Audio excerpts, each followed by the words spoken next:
Metal Gear Solid é uma das grandes franquias pertencentes à Konami. A relação entre fãs e Konami tem sido algo bem sinuoso nos últimos anos. Porém, parece que aos poucos eles vêm trabalhando para tentar recuperar a nossa confiança, lançando alguns remakes interessantes, preparando sim alguns projetos bem promissores e fazendo o básico de relançar coletâneas para manter acesso aos seus grandes jogos algo possível para o público. Há pouquíssimos anos atrás, nós tínhamos certeza de que, se tá na mão da Konami, então tá perdido.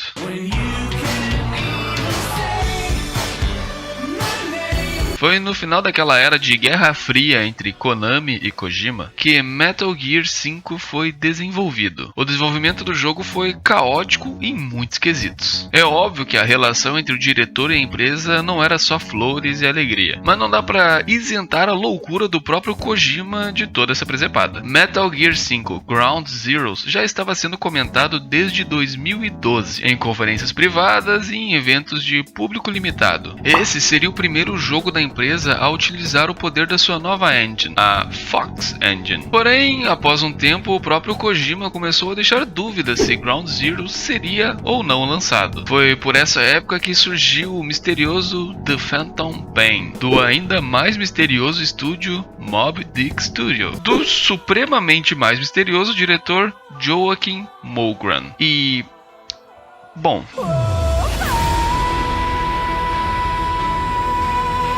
esse cara aqui é completamente maluco, não tem explicação para uma coisa dessas. Seguindo em frente, toda essa fase de divulgação do suposto The Phantom Pain é uma das histórias de marketing mais legal que já vi a respeito de jogos. Deixou a galera bem paranoica com isso. O pessoal começou a ver Kojima em lugares cada vez mais absurdos e começou a se atirar em uns golpes cada vez mais evidentes. Mas vai saber o que não é golpe, né? Esse cara fez isso aqui. Acredito que tudo é possível para ele agora. Mas enfim, voltando ao Ground Zeroes. As informações que foram divulgadas é que teríamos dois jogos sendo produzidos, o próprio Phantom Pain e o outro jogo que havia começado tudo isso, Metal Gear Solid 5 Ground Zeroes. E o que fora divulgado é que esse seria na verdade um prólogo de Phantom Pain, sendo que Phantom Pain seria o Metal Gear 5 principal. Basicamente, o jogo de verdade. Mas aí entram algumas dúvidas. Vão ser lançados dois jogos, sendo que o principal já foi bem estabelecido e divulgado.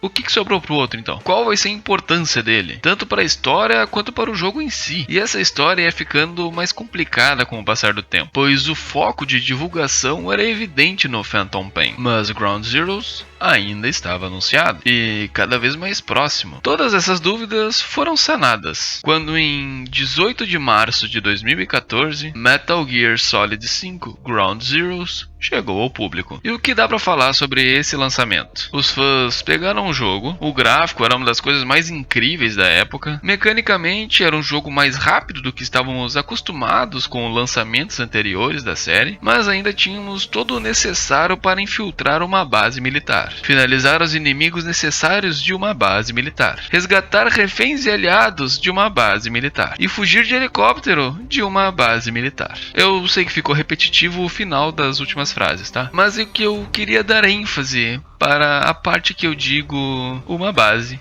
militar, pois é isso que o jogo tinha. Metal Gear Solid 5 Ground Zeroes é um jogo de infiltração de apenas uma base militar. O jogo só tem um cenário, é literalmente uma missão e deu. E sim, tem várias formas de jogar essa mesma missão, de infiltrar essa mesma base militar, e várias opções de objetivos extras para realizar nessa base militar, mas é só isso, em um jogo pago. Senhoras e senhores, o que temos aqui é um formidável exemplo de uma demo paga. Lembro de acompanhar na época e ver ser esse o sentimento geral. O jogo era muito curto, pois na realidade não era um jogo, era de fato o prólogo de um jogo maior, o que já estava bem definido anteriormente. Mas se formos fazer uma visão geral do que esse jogo se demonstrou de fato, foi uma demo de um futuro Metal Gear, porém uma demo que veio disfarçada de jogo. Tínhamos aqui algumas cenas que conectavam com os personagens que teríamos no próximo jogo, incluindo alguns personagens antigos da franquia. Tínhamos uma boa apresentação das mecânicas que poderíamos esperar no game futuro e